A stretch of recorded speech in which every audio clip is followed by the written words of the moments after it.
mau whakatai laka whiana whio, ngā maari a ho eki mo le rei a tonga tope kua o tatek motola e whamawhala me he live stream mai Broadcom FM Broadcasting mo i walwhitu o poini ma me he holo ko ia ko whare masiwa me tainuru i hawe roto e via whasapate ni whasapate o tisema mau tatarere tonga tope i tonga ni bebevo ki murina mo me mai ki he katoanga Christmas i he puranga tonga wanoa woa ke tau katoanga e Christmas i tonga hotau api kamata ki whono mai e holo ta mini ngai mini si pe mihini ko kamata e programa e kamata pe lotu e present la tu ta pareti moala me sa su class ka mano ngai a ki moini me ha veloto fa falang langi sami ko ta vai pulu te kon pare me tonga minister ke pomao nga ngai prisone fa ta okay o programa ni ko semistongia o visa programa va lunga ia o va ko ni o na pare de programa ele da tari ICO e por ngau ta pamatazione fino a mola mafi e kamata le va tai ula ki o nga hiwa kwa Christmas ai kamata i sa suesian ta ta na tonga o ko ke se sa fitu o ko ke se so tonga o ko ke i se so cristiano to kai kolo e fikani ma ai se katolika tena to ta kai ua e vou duduk begoia o se suesian na se sa fitu se so tonga to kai kolo e vo au se katolika ele va ele vo malo he tare ke te ko ia va a ni o e tala ko ponua purupa ki molaika vale va dau kresi presen la tu tai pareti mola me se so klasi ka o mano ni ngai aki moini o havelo do pe te ko ha ko leva ai fasi vo ponua. Merry Christmas everybody tanda vivitik motor ki farmasiva ki havelo to itu tak kira programa semistongia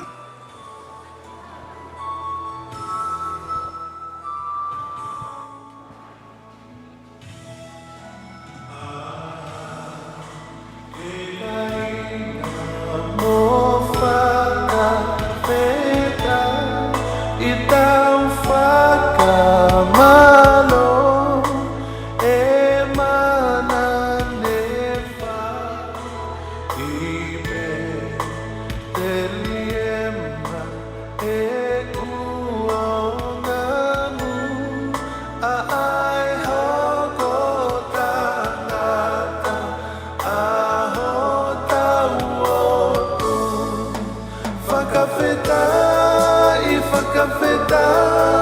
I koe pepe taulo tu whakamalo he o whaaho tau o tu ne tu alangi mo no masa ni kai hau o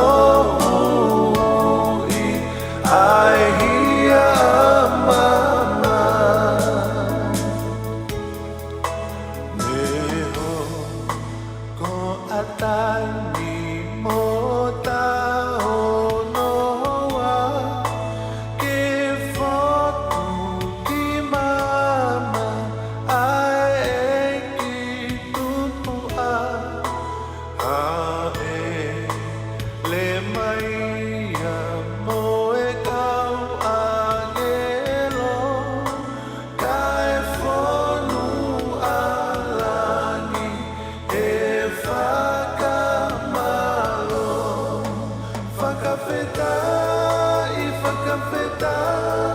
i koe pepe taulo tu whakamalo he o whaaho tau o tu ne tu alangi Toma ko ia whawhara mai. Sme hena e konga kau whawhe. Lot Wohe. Pepo ke whawhonga ko ia o Czech Republic, Rubina Nakao.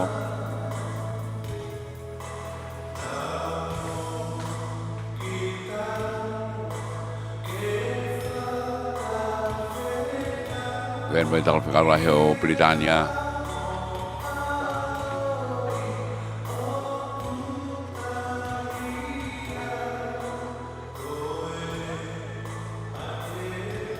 Wen mai kau hewi waku na osma o heni. Ai, whas Christmas e tautari be.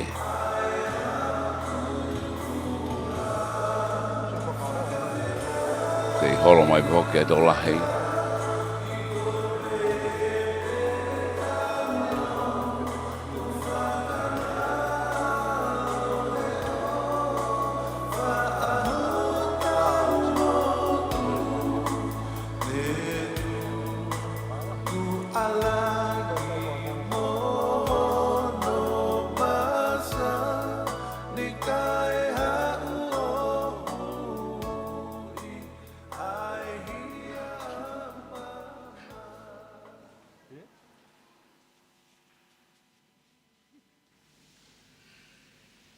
Kau ada mini e kau whakape. Kau koe holo mai pe e. Kau hiwa pe ke whanau. Ka matana na fwoi ko ia o lunga. I whawaka ko ia o e holo ko ni ko whare masiwa.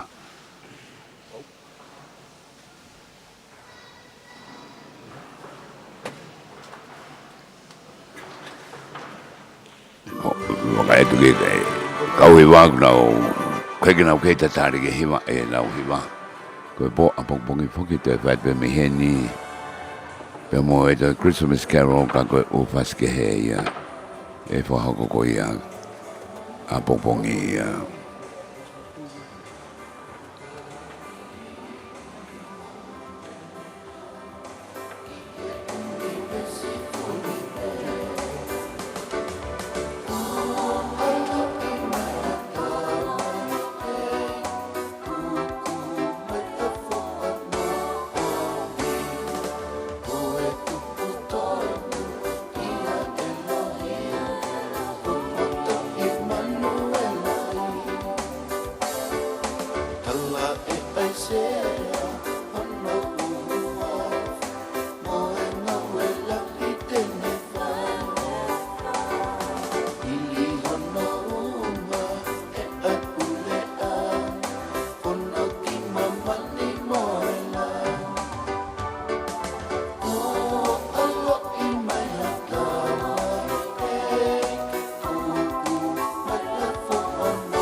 Tu tama me tal whakalohi ko i Sapani.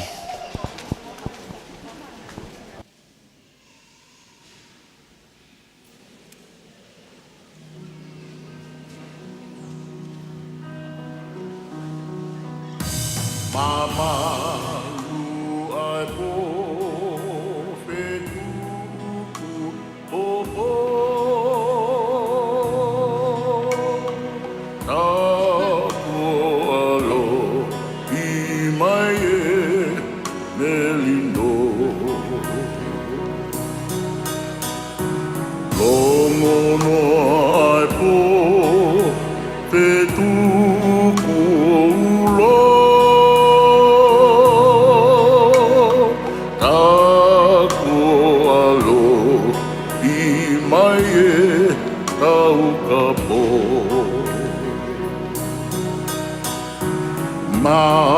Mani toka he po ulilo loto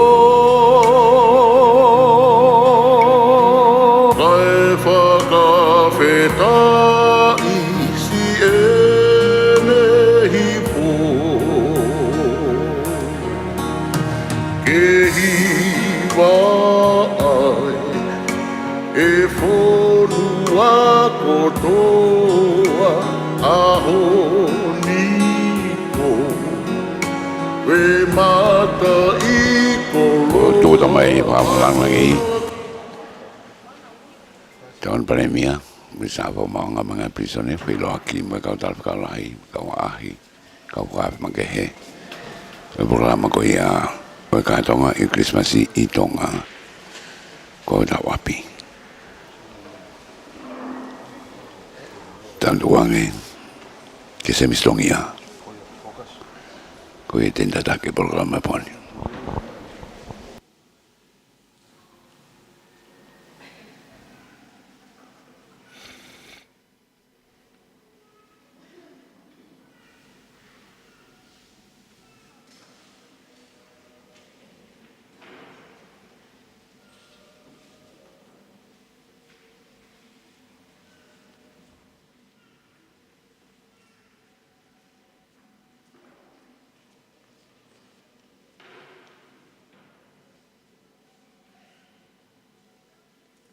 Whatapu ki a whia atua I o tau hauhaonga. A koe Univalu, koe Univesi koeni. Whatapu ki hau e whanua, tamatu I ko tupowono, ka mai tahine koini na naspau, ka maa whare alotonga. Whatapu ki he tamapirinis kalauni I tupou toa, pe whoki a lot fohe, hou eke whanua. Whatapu ki he whakawhakalangilangi o e kātoanga po hiwa Krismasi o tau whahoko I he sāpate koe ni. Sa miu kuita waipulu, ka koe tokoni pare e mia ai pureanga tonga. Pea mo minista lao ai pureanga. Whatapu ki he ni ki he kau whakafofonga o e ngahi pureanga muri o tau kau ngā kau I he whiafi koe ni. Pea ko whatapu atu ki he kauhiwa, whatapu atu ka te mautolu kāinga, ko toa pe ulawa mai he whiawhini ki he kātoanga koe ni. Whatapu atu ke whaiwhe kau moha lot, pea whatapu ki he tangata CEO o e potunga tangi mamata, pea ke kautare ki tā. Kore pe mua ngofua, ki he whakahoko atu e anga e tau polokalama he whiawhini, Kahili peeni o ko whakawhi e tokoni Palestini steak e luku alofa, se misi wini toni kakau kene whamore more mua o tataki e tau polokalama, kamata aki ha tau lotu pe tau toki hoko atu aipe, maalo opito.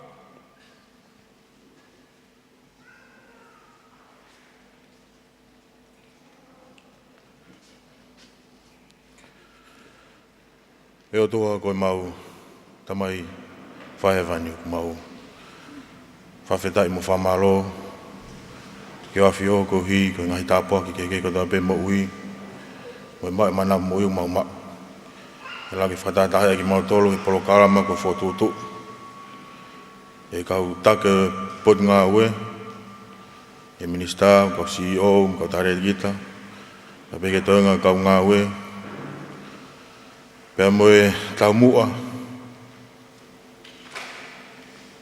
ke mau whakawhiawhia, ai Christmasi, yo tau api.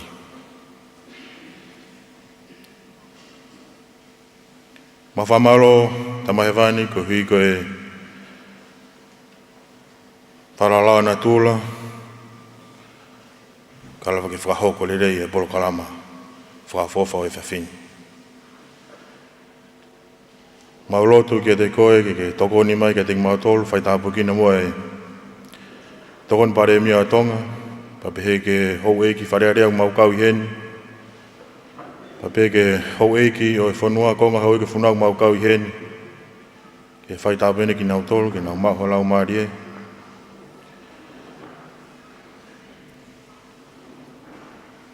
Pere mawongoi. E lau maari e Christmasi, ko e lau maari e Foaki, e lau maari e Ofa, ko e tatonu, ke mau whakahoko hanga he urunganga whakalaisi, e taimi te mau whanonga ai ki hakau hiwa, mo ki nā tō te nau rea ka ti mau tō. Mau kore tamahewani he whawhini ki ke whaitapu kina ki mau tōlu. Pot ngā ue, me kau ngā ue, ka pēki nau tōko tāi pēne whawhe. Ke mau whata heni, kono whakawhiawhi hange pēko tau mu o ko whotu. Ke pot ngā ue, ke whakahoka ke polo kalama o e whawhini. Tamahewani mau lot kati koe ki ke whaitapu kina ki mau tōlu. E taimi te mau whanongo ai, ke ngai hiwa, ke tuke mau maho lau maari e. E lau maari e Christmasi. Ai aongo, ke te mau tolu, ke mau ofa ke ni ke he. Ai aongo e te mau tolu, ke mau whoaki ke ni ke he. Mau kore he whawhinta mai wani ke mau maho lau maari e. E taimi te mau mātoko ai me polo kalama e whawhini ke mau lawa o hoko, kakakai, tonga, toi lele iange, kai tato e whito, ki he waha taimi, me taimi peheni ke mau mau, e lau mario Christmasi ke mau whuaki, ki ia whai ngā taha pe. Mau lotu ke tokoni ki mau tolu, ke mau whiawhia, e polo kalama whahau e whawhini, papa mau lotu ia, e roto marolo mone, i wafa alko i skaisi. Amen. Ko malo atu tongan Palestine. Ai lotu whalau mari o te taki ake polo kalama koe ni. Ko kore peheni ki he tata CEO e punungai tak mamata sione whina mola mafi kene whamole mole, kene whakahoko atu ai mea taritari o e hewhawhini malo pito.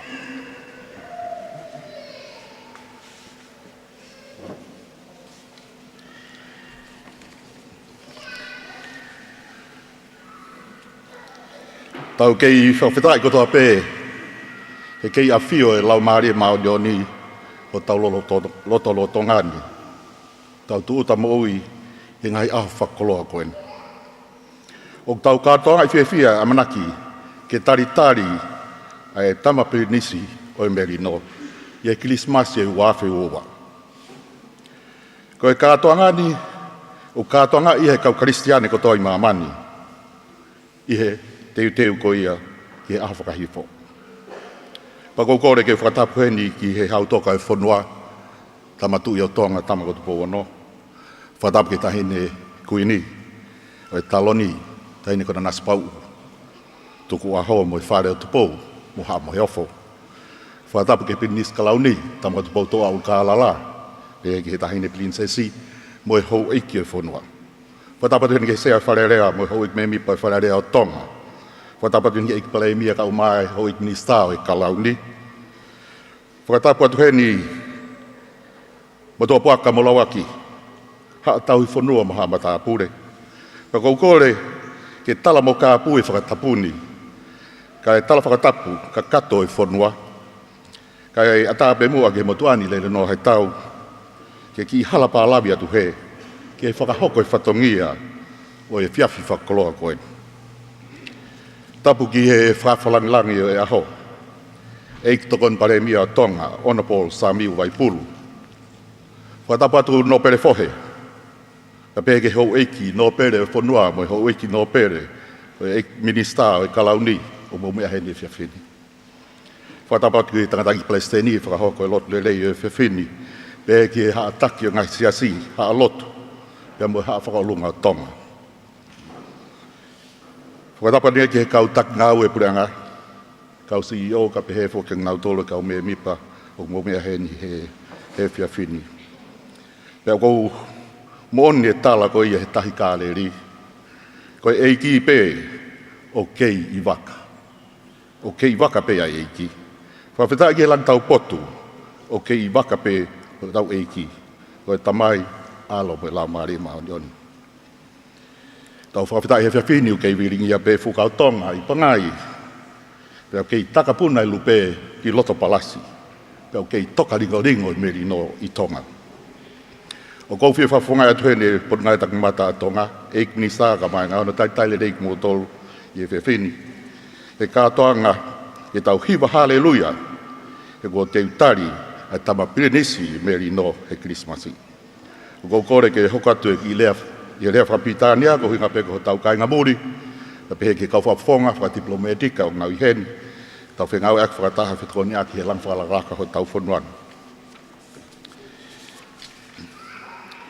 Due to our non-Tongan speakers, dignitaries and guests, please allow me to say a few words in regards to this year's Christmas in the Kingdom Festival 2022 with the theme Celebrate Christmas in Tonga, our home. Maloi Lelein, good evening. I wish to acknowledge the presence here of the Holy Spirit in our midst this evening. And it is an honor for me to extend our special and warm welcome to foreign dignitaries, missions in the Kingdom of Tonga. But first of all, I would like to extend to the ambassadors, Ambassador of Japan, High Commissioner of New Zealand, High Commissioner of the United Kingdom, and High Commissioner of Australia who are here with us, and our council dignitaries who are here with us. It's awaiting your time to attend our celebration tonight. And also I would like to welcome you, all our visitors and friends and relatives who are joining us tonight, and those of you who are watching through live from other parts of the globe. We welcome you all. This has been part of an overall vision of the ministry in the establishment and the creation of national events in Tonga, and to highlight important events during the year such as Christmas, Easter, the Kingdom of Tonga Festival 2022 with the theme Celebration and Celebrate Christmas in Tonga, our home. The annual Heilala, the annual Easter Festival and the Christmas Festival came about due to the desire to create events that might attract people, not only visitors, Tongan from overseas, the diaspora market, to join us in celebrating this very important event. This is a major national event for visitors and friends and relatives from overseas too, and to celebrate with us here in Tonga. However, due to volcanic eruption and the tsunami January 15 and the COVID outbreak and the lockdown in March 2020 and the border closed, the annual program were cancelled last year. With this year's theme, Celebration Christmas in Tonga, our home, we are happy to present to you special choral items performed by 5 churches denomination, namely Free Wesleyan Church, Seventh-day Adventist Church, Church of Tonga, Tokai Kolo Christian Church, and Catholic Church, who have been invited from throughout Tongatapu to participate in this year's Christmas festival in celebrating and rejoicing that this important occasion. we would like to thank the church leaders, the churches, for accepting the invitation to join us tonight's celebration. Again, we welcome you all being here tonight to celebrate and rejoice this year's Christmas in the Kingdom Festival 2022 with the theme Celebrating Christmas in Tonga, our home. We trust that you will enjoy the rest of the program tonight as we prepare. Sit back, relax, and enjoy the rest of the program. Again, we welcome you all. Malo opito to Afat.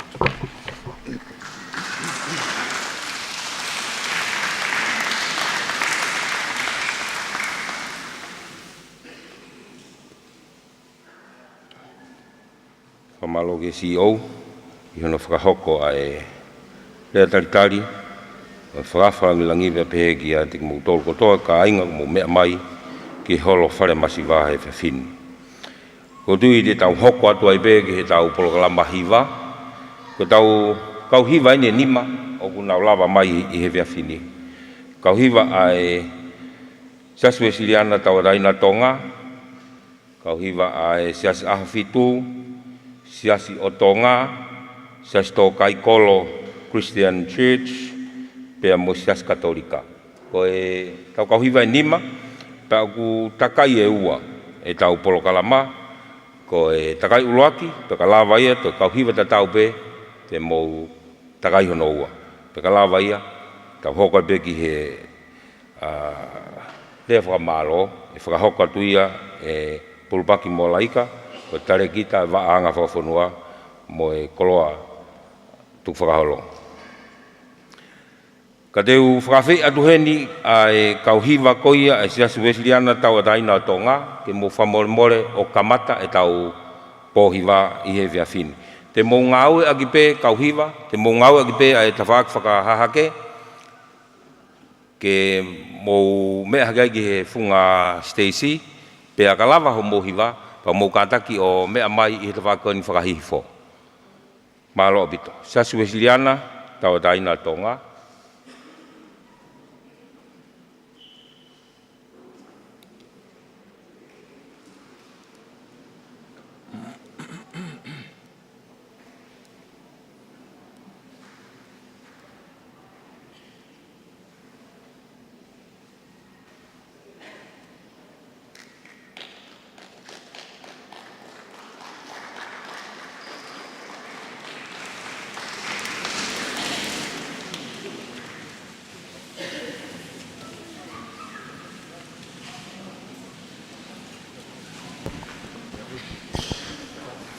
We were in a situation that I don't know.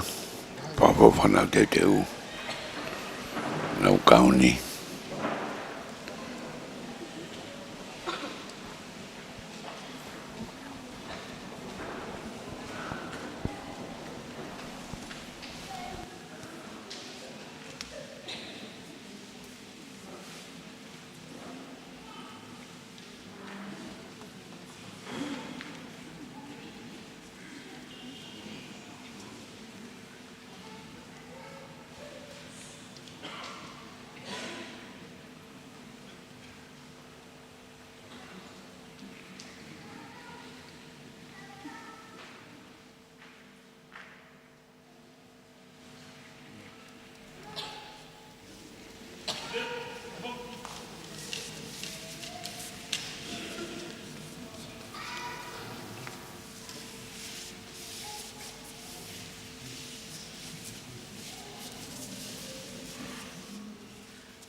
Behold,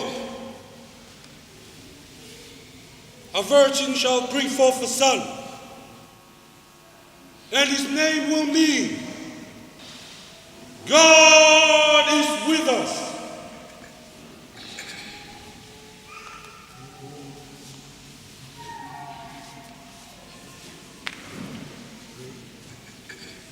A virgin Mary shall have a baby boy. A virgin Mary shall have a baby boy. A virgin Mary shall have a baby boy, and his name shall be called him Jesus, Jesus. Unto us a child is born, unto us a child is born, unto us a child is born, and his name shall be called him Jesus.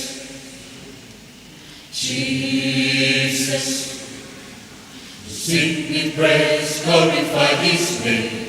We sing in praise, glorify his name. We sing in praise, glorify his name, for his name shall be called him Jesus. Jesus. He comes down. He comes from the glory. Comes down. He comes from the glorious kingdom. Down. He comes from the glory. He comes down. He comes from the glorious kingdom. Sing hallelujah to the King of Kings. Sing hallelujah to the King of Kings. Sing praise hallelujah to the King of Kings. For his name shall be called him Jesus. Jesus. He comes down. He comes from the glory. He comes down. He comes from the glorious kingdom. Down. He comes from the glory. He comes down. He comes from the glorious kingdom. Down. He comes from the glory. He comes down. He comes from the glorious kingdom. Down. He comes from the glory. He comes down. He comes from the glorious kingdom. Oh yes, believer. Oh yes, believer. Oh yes, believer. He comes from the glorious kingdom.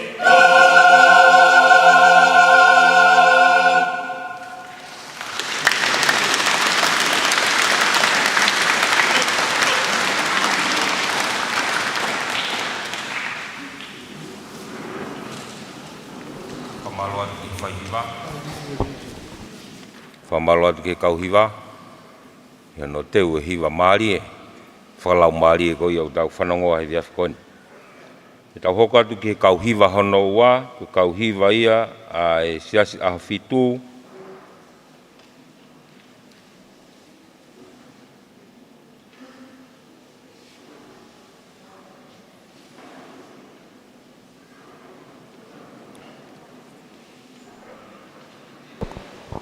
Lawe kauhiwa uroki. Se Luciano tau taina tonga tau hoko ke siasi a fitu eni. Kuna hoko mai no usma E utua. whiawhini na ia e whakawhe.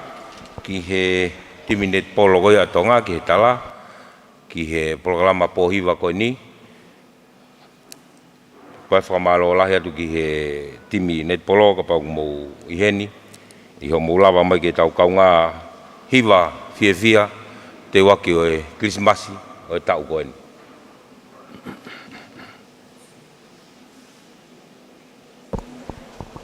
Noi wene ai sa taftu na hu. Kakake ki punga Stacy taimini tolahi au pita kauhiwa koe ni. Kala vai ni pia teu mai kau hiwa koe siasi o tonga. Tena hoko mai i kau hiwa koe ni.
whamalo atu ki whai hiwa, mo ne kau hiwa, maari au wito e hiwa e Viafcon.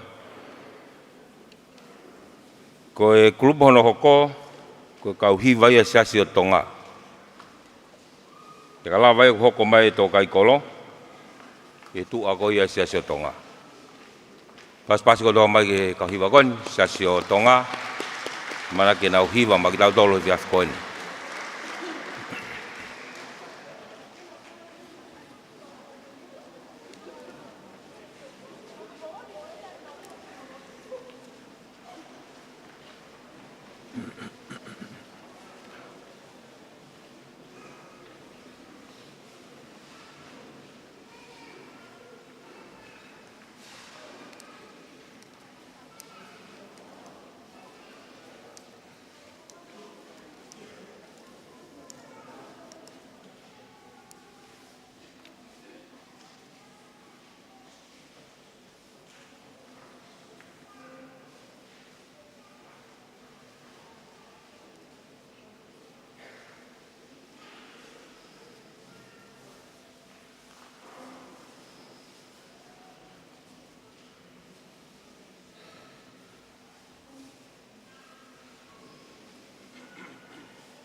Siasa Tonga.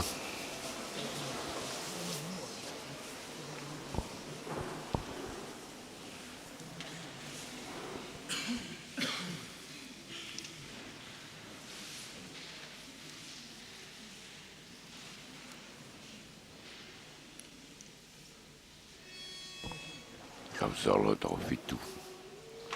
Ni matanga tamai wo fine. Tu bagi longa. Ang mahin be, apa bisa.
Kauhiwa koe si asio tonga, pamalo atu whahiwa. Malo atu ke kauhiwa. Hiwa mali e ono talanoa ki he manaki ke tali ko ia misa ia. Ka ko tau whamo ui. Tau hoko atu koe si asio kai kolo eni uku hoko mai. Koe ke nau hiwa, ka gua e nau ki fo i whaiwa. O ku whahoko, te nau toki hiwa i he takai hono ua. Pas mi katoa mai ki he sasto kai kolo, kau mai ki he katoa ngā pōhiwa Krismasi o tau kuanoa ua ua.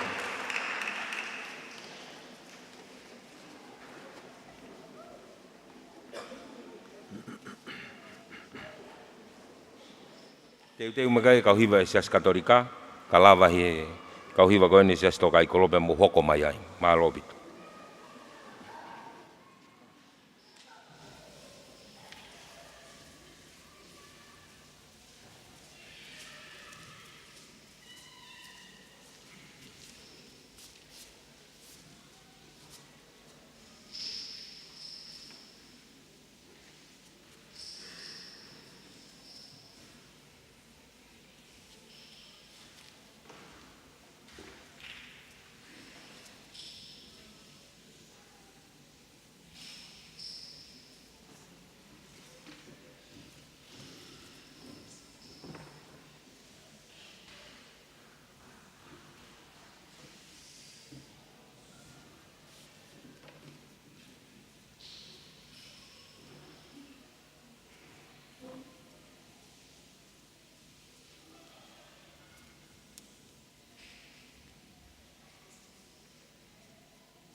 Te deu, Kawaki. Te deu, Rou. Te deu, Tekla.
whamaloa tu ke kauhiwa.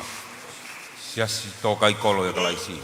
Iho mō lava mai, pou, kau mai ki he kātoanga hiwa whakakirismasi o e via whini. Malo o vito. Ko tau hiwa hono hoko, ko e siasi katolika ia, te nau tātuku atu e takai uruaki o e tau hiwa o e via whini. Ka lava pe ia, te tau koret beki he kauhiwa koe e siasi Wesiliana, ka mata mai pe a e takai hono ua, ka hiri a e hiwa uruaki koe ni a e siasi katolika.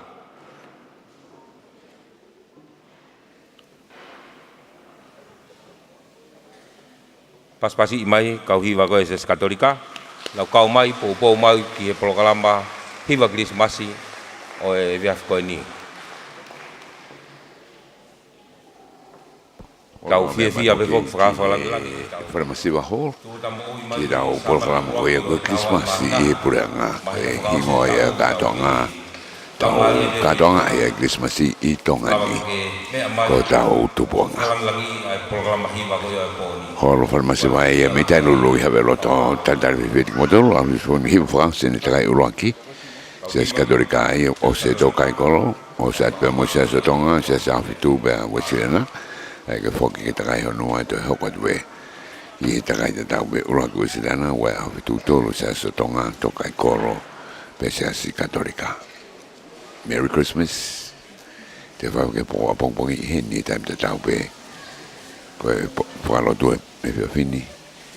Ke tau hiwa ngā hiwa ke he apongpongi.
Malo, pamalo atu pagiva, pamalo atu ki he whanau hiva koe me sias katolika loma, i he hiva maari e utau whanongoa he viafkoni. Whawhalang ko kore bedi tau hoko atu ai begi tau tolu ki takai hono ua. Koe lobe koe taimiu ki api api. Ka ko pehege tau hoko atu ki he takai hono ua, ka mata atu ia he siasi wesiliana tau adaina tonga. Whanau ko ia, kore atu ko mou mau bebe mou mea mai.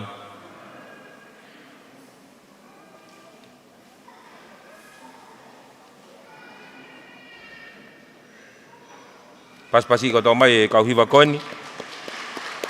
Ses wesiliana tau adaina tonga.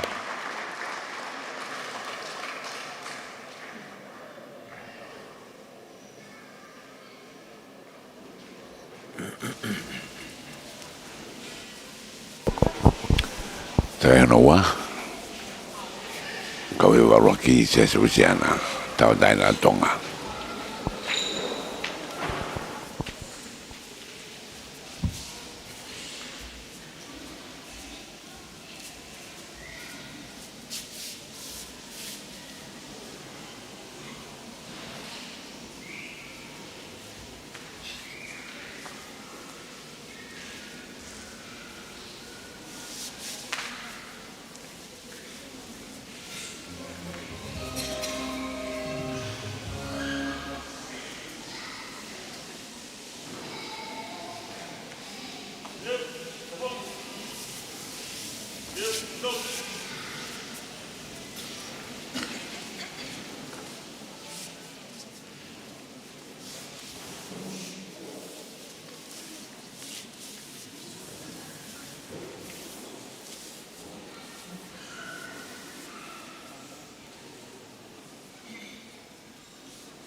Pamalo atu ke whahiwa. Tau toi ki pasipasi i mai be mua kau hiwa koe ni. Ai siasu si lena tau ataina tonga.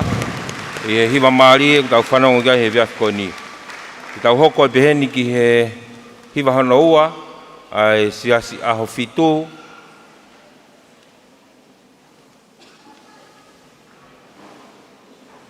O kore pe ki he kau hiwa koe ia ai siasi tonga ke mou teu teu mai i he hiri koe ia hiwa koe ni ai siasi aho fitu. Pea mohoko mai ai.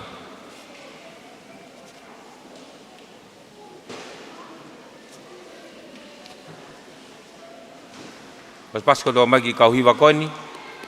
Siasi aho fitu. Kau mai, pou mai ki he kādoanga hiwa whakakirismasi o wanoa uoa.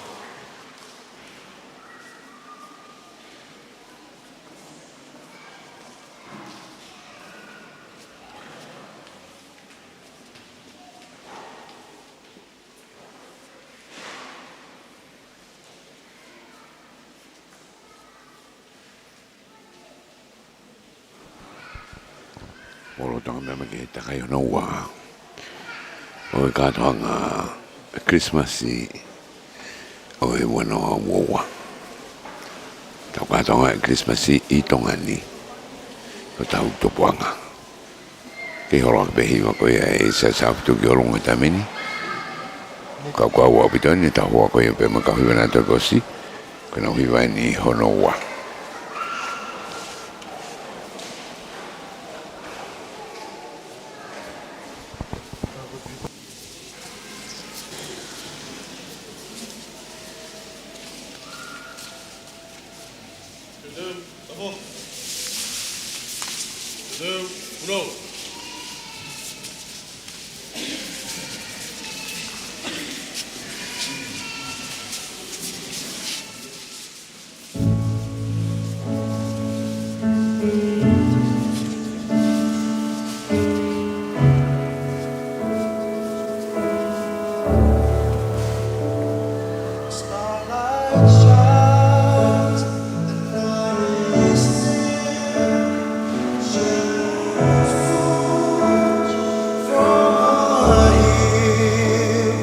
Close my eyes and see the night when love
Pamalo lah ya kau hiva koni sia si fitu he nau popo mai kau mai ki he polokalama pon mari abito hiva malo abito fahiva te tau hoko doi pe ki he kau hiva koia sia si o tonga mo nau hiva hanaua ki he via fini ka lo tonga ko ia ko kore atu ki he sia si tokai kolo ke mo teu mai modolu mo hiva hanaua i he tu a koe ni o e siasi o tonga. Pas ko tō mai, kau hiwa koe ni siasi o tonga, kau mai mo poupou mai ki he whiausi, ki he pōhiwa, whakakirismasi o e tau koe ni.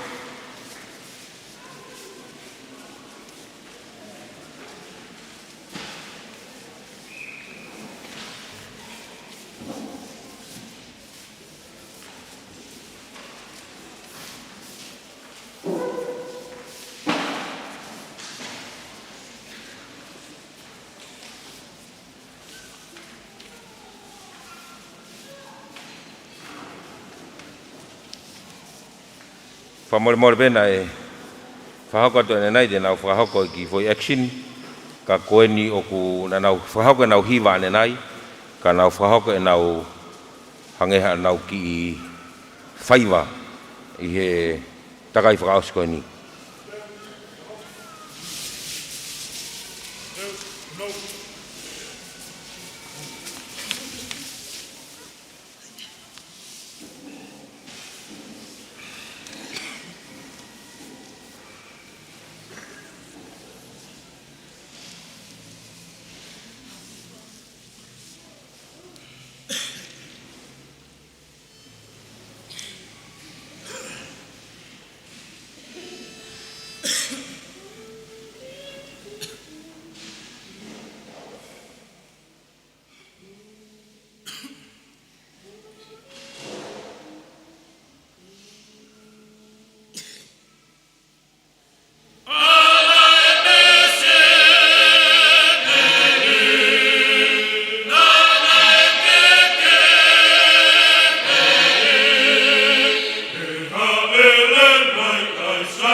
malo abito. Pamalo atu ki he kauhiwa koe se o tonga i he lava whakakato ai hiwa hono ua ki tau tolu he whiawhini. Ko e kauhiwa koe no hoko ko se asto kai kolo i a kalaisi na te nau whakahoka te nau tolu e nau kalamai ko eksin. Koutui pe ko hanau whakatata i hatala noa me he wholofola ma ki tau tolu he whiawhini. Te kalawa iau to e tau hiwa taha ko e siasi katolika loma te nau tātuku e tau polokalama ko ia o e hiwa, krismasi o e tau koeni. Pas ko toa mai, kau hiwa koeni siasi toka i kolo e kalaisi. Kau mahe pou he polokalama hiwa krismasi o e tau koeni. Malo obito, whahiwa, malo watu ki kau hiwa.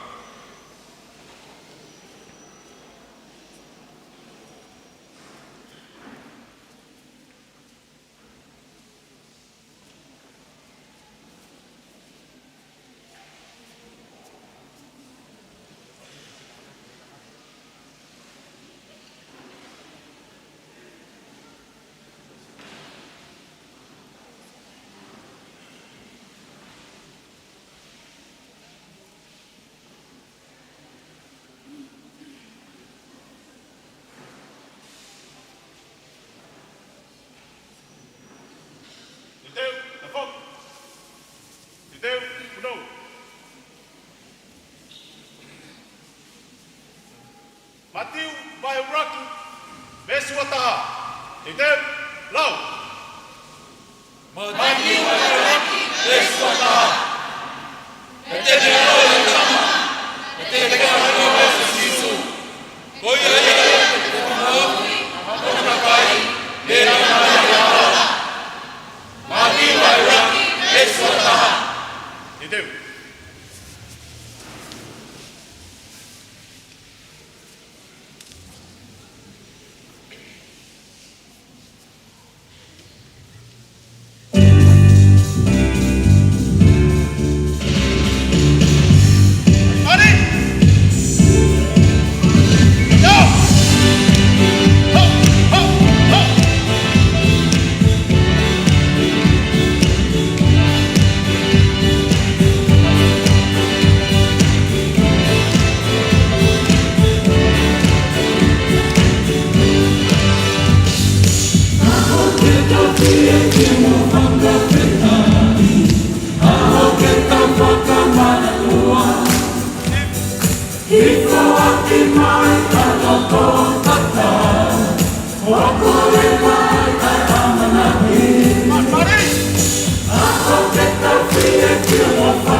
Oh,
Whamalot ke kau hiwa koin.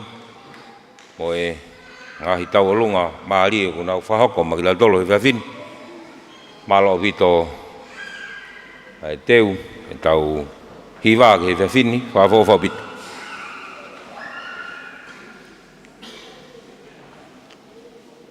Whawhalangilangi ko toi be tau hiwa taha pe kakato e tau polokalama po hiwa whakakirismasi o e wafe ua. Ai e whakaos mai aki ia e kau hiwa ai ses katolika loma.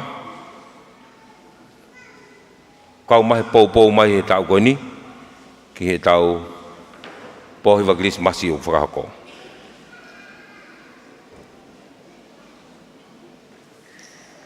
Pas katoa mai, kau hiwa koe ses katolika loma, kau mai he pou ki he polokalama po hiwa koe o tau koini.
Kau hiwa whaasani ki he polokamani, tau hiwa e ses katolika.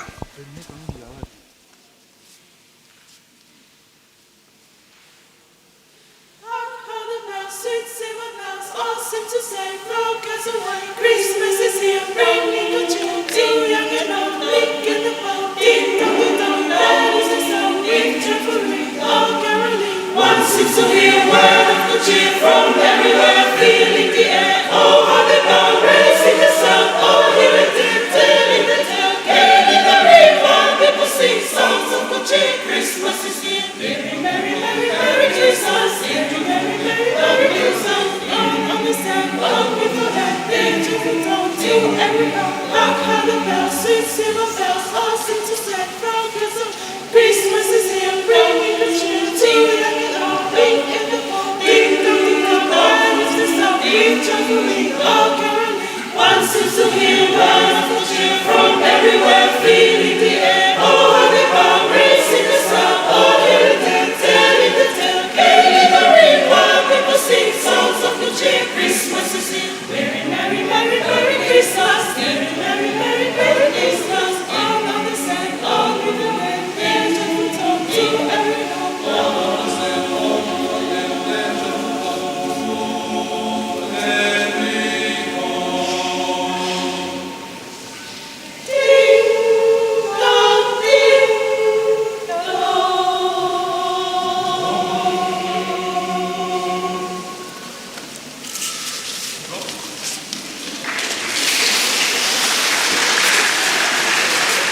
Whamalo atu ki he whaihiwa, pa mone kau hiwa, i he whahoko mai ai hiwa, ko i au tau whanongoa i he whiawhi koini.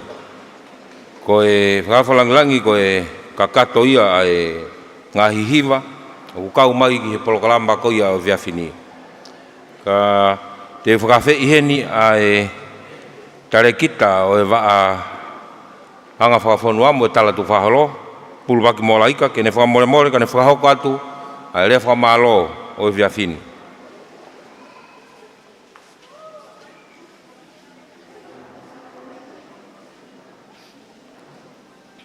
Tap ki he awhio ai tolu tahai o tua i ho tau lotonga.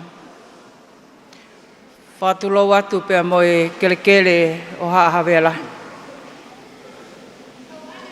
Whatap ki he hau e whanua tamatui tupo wono ka mai kuini o whina tonga kuina na spau.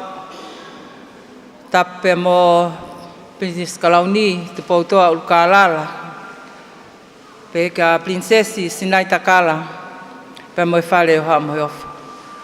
Whatapu atu fohe ka mai hau eiki o e whanua. Whatapu mawahe ki he whawhalanglangi o e kātoanga hiwa Krismasi whawhewhia o e tau ua awhe ua tokon palemia Samiu Kuita Waipulu. Pefo ke whatapu mawahe ke whailongai ai kau whawhawhonga kau ampastoa, ka mai kau talawhikau lahi o ngahi whanua muri o tau kau whatahen, kai umai kau whawhawhonga o ngahi puleanga muri o ku tau kau i he whiawhikoini. Pea kou kore ke u hufanga i he tala whakatapu kakato o e whanua pea moe lotu, kai whakakato mua ai lea whamalo o e whiawhikoini. Hange pe ko e lot lele ko whai e takmua lotu o e whiawhi ko ni tau whawhetai ki he otua i he ne whakakakato ko e palani pe mo whotu utu o e tangata ka ko tau inasea i he whiawhini ko e matai koloa ma ki tau tolu tonga hono kotoa pe i he ope pea pehe foki ki he otu motu, pea motonga eiki foki. Whawhalanglangi, ko whiawhia ke whahoko atu mo whawhawhongai ai eik minista o e potunga ue takmamata pea mo e wholau e wewa, pea pehe ki he pule lahi o e potunga ue ai whamalo tua koeni, i he whakawhainga maari e ho taimi, ka ke mea heni he whiawhini. Tau mai a o ku tainga e ngai whatongia i he wheituuna, pea tau lua. Ka koho mea heni o ku whamahino e poupou, pea me wheituuna ka mai ho eik minista pleanga. Ki he whotutu ngā ue, o kwhai he potu ngā ue takmamata pea mo wholau e wewa. Hangepe ko e kaweinga, ko whakakaweinga aki a polokala o e whiawhikoini, ke tau kātoanga i whiawhia a e Krismasi i apini pekotongani. Whawhalanglangi hangepe ko ia ko mo kamai ka whahawhe, hangepe ko ia ko mo mea ki ai he whiawhini, o hanga e he kauhiwa, whawhawhonga me ngahi sias kekehe o e whiawhini, o mai e ngahi tukutuku lau mea, pea mo e whahinohino kia ki tau tolu he whiawhini. Ko e kamataanga o e tau koeni, pea mohono ngahi whaingata, pea e kai ke toi mōria mei he manatu, ai whiawhine pea mo e tangata i whanua o tonga, ai mea nai hoko ko ia i Sanuari. Nei kaupo uri e aho ko ia. Nei kai ke aha amanaki. Pana tau oswa papau i koe whiawhine pa mo tangata i tonga i he aho ko ia na e punou o lotu. ko le tokoni kia siho. Ko e whiawhini, tau kamata tau tolu ke tau whakailongai, whakawhiawhiai, ahono talitali o pilinisi o Merino. Pako ngahi hiva, me ngahi ako naki, o mai he kau hiva e whiawhini o kune whakakoloa ki tau tolu, o ki kai ke toi ai ha taha e malu, ko hoko ko malu anga, o ki kai ke toi ai ha otua, te tau lotu ki ai ke toi veiveua e tau tui, ka ko sihova, sā paoti. Pe hange pe ko e tukwhanua na e whai i pou ono, tāne nei ke lang mamao, ahono tuku e ki whanuani. Pe whielau, ai o fofo, a ngai whanua, muri, pena e whewhe e tau haumai. Hange pe ko ia ko ke mea iwha flanglangi, ahoni ko aho e tau ataina, o ne whakatau ataina i ki tau tolu. Pe mehe ngahi anga hala, ka mai ngahi horikovi a setane, ka tau hanga ki mua ki he teu, o no whakawhiawhiai, pa tau hiva haleluia, ko hinga ko e teu, ke alo i ko ia, whamanatua, ai pilinisi o Merino. Whiawhia fo ke u whaua te whamaloni, ki he kaupule hiva, ka mai kau hiva hono kotoa pe, ka mai kau takilotu hono kotoa, i he whakawhainga maali ei, ai whanau ke nau o mai, ke tau kau whataha i he whiawhini. O ke kai ko ha mea ku whaingo fua. Pea mea te pū, ko ngahi teu kau hiva, whamalo atu, i hono whakakato, whawhoofa, o e teu ko mō whai.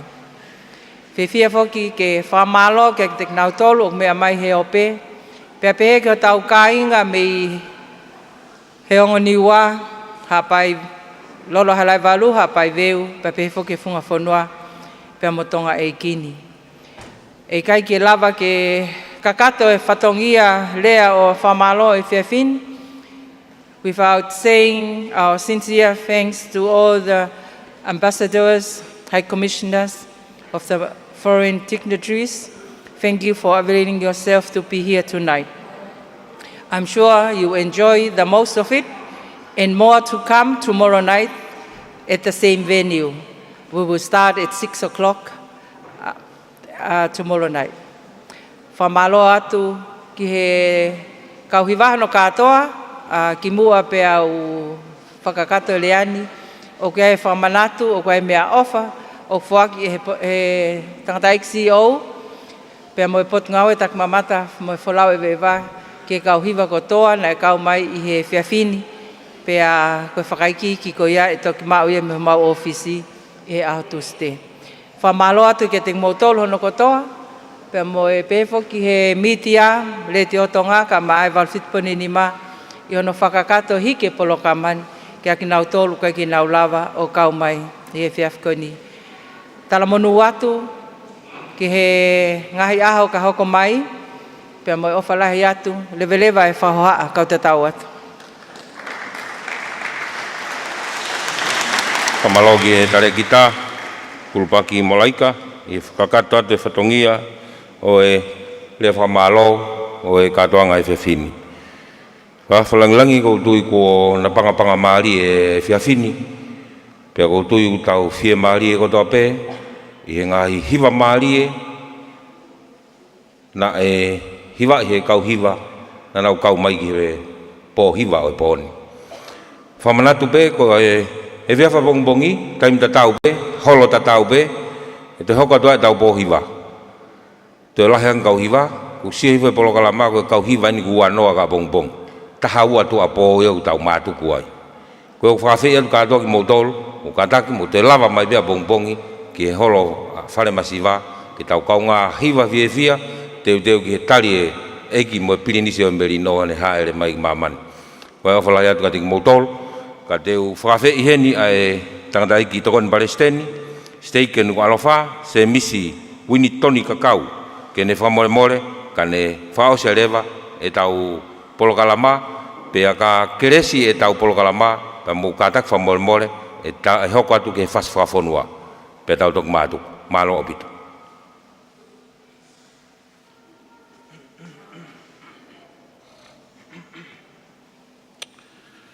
O toa koe mau tamai tai ngata, whiona mau whamalo ke te koe hiko e kau programa whafofa, mo le rei nei mau tu whanonga, te whito ki nau tōne na whahau ka ngai hiva, mau ongo i lau Maria Kismasi, mau ongo i lau Maria e kau hiva, ne lava ke whahau ka te ki mau tolu, lau Maria o e ofa, ka lau Maria e whiwhoaki. Mau rote ke whaitapo ki na whawhangirangi, e ke toinga e kau pahafonga. Ngai whanua muri e kunau hen whakatapo ki mautolu. Kore ke tapa ki e kau hoi e ki whanua mau hen whakatapo.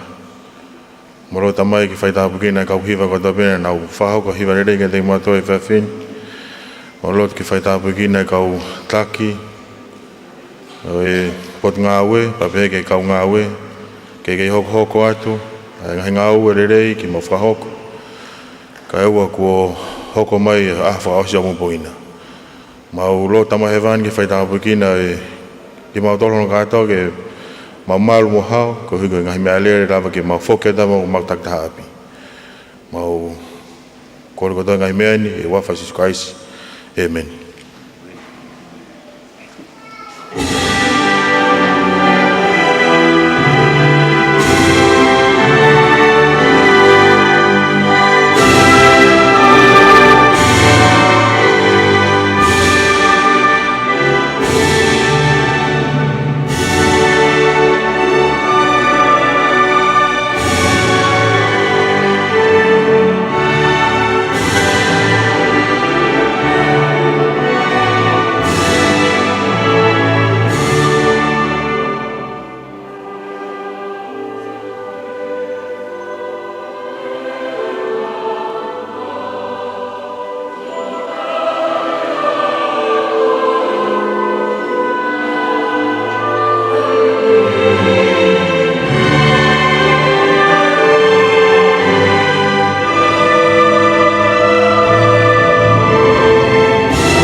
Kagatoia e programa ko ia o e Whiawhini, e programa ko ia o i lope ko e katonga i o Christmasi i Tongani o tau tupuanga ko e katonga Christmasi i Puranga Tonga.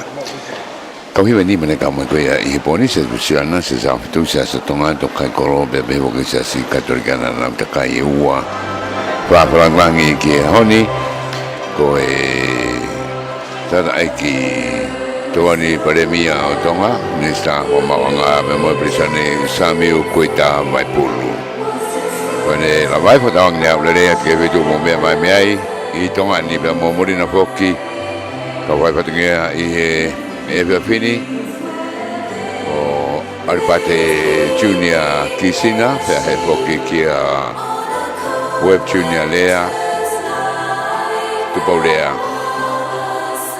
me sake whamo kioa me he horo ko ia o whare masiwa tau tua whilonga ki apongponge e taim te taupe ko au sa Slovaka mo mea